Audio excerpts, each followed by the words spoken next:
Merry Christmas everyone. The best kayo ang shoes.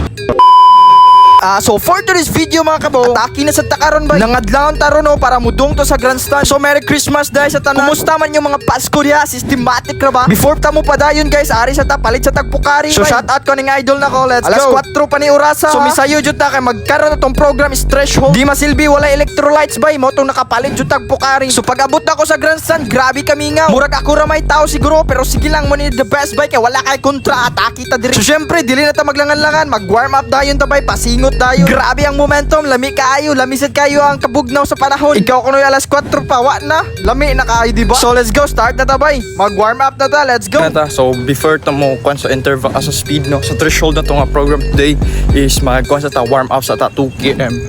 Yes, matik, dili na nga istoryaan bay nga dapat yung ta mag-warm up no. Kani atong lawas, mura ragod po rin mga vehicle or mga motor or mga car nga kinahanglan papainiton before na to ibirada bay. So grabe, wala yung kataw-taw, diba? Grabe ka the best yun ang grandstand today. Motong let's go bo, atake na tabay.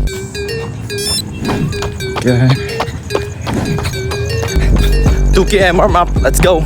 1 laps, let's go. 2 laps, let's go, 2 laps. So ani nga time mga kabo, so mag-warm up sa tanaw before ta mo barada ba. Lain kayo pagawso ning singot basta ka-down, lisod jud kayo. Mo nang biradahan jud ni nato tama og warm up no. So ani nga time manata. After ani wala na ako naka-video nga dagan ta diba kay grabe naman gyud, di man gyud ta ka-video kay wala may mo video diba. So nabuntagan na ta ba. Naka-decide ko pag last trip, sige akong ibutang ni mag-video ta ni ka-threshold nato. So let's go. Ako pa jung nang gitaw-gitanaw no kung ma-site ba gyud nato, ma-appeal ba gyud to sa video diba. So diara gasugod na gyud ta. Grabe gyud ning kalakiya, grabe niyan tong inutumungay diba. Wala ka the best suffering privilege ba yan na di ba kang makasuffer ka? Feel kag pressure, privilege na ba kay dili ta ng tao naka-feel ana. Let's go, keep going to ba, i-maintain na to ni. So kani nga time, hapit na gini almost 6 na di ba? Sige lang, birada gyapon ta. So after ato guys no, grabe nalandagan na gyud ta nya nangabot na sa danya akong idol wa na. Si Robin, grabe ka busing, grabe ka birada jud siya di ba? Speaking of discipline, di sa ni basta-basta bay, salute ko adto. Cool down na ta. Let's go, 3 km cool down. Let's go.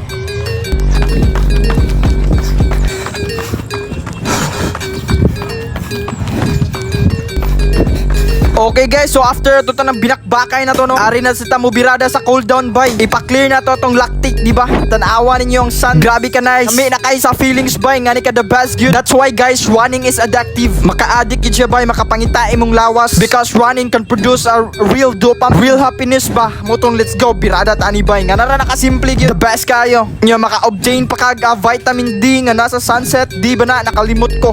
Pero after ito guys, syempre mag-cool down strength na siya ta. So ako sa gipangkuan ako mga kabukugan ano yung mga kalawasan na to, di ba kayo ma-maintain lang yapon or wala kayo pamaol gyud. Grabe ka the best, simple ra kay na, tanawa lang na bay. So ugma, mubirada na sad ta, pero mag-easier na ta ugma. Let's go guys. Workout is done. So uli na ta. The weather is good. Merry Christmas everyone. So let's go, the best na kitong feelings manatagdagan, di ba? So ugma na sad. Birada na sad ta. The best kayo ang shoes. Sa mga gusto ni nga shoes bay, nara sa comment section ako imbutang ko na. Let's go. Let's go. So yes, again, ang link nasa comment section na kanang sa sapatos. Ako maingon, the best kayong performance bay, wala ko'y makuan jud. So nga nara nakasimple itong day to day, amping always and keep going. So let's go.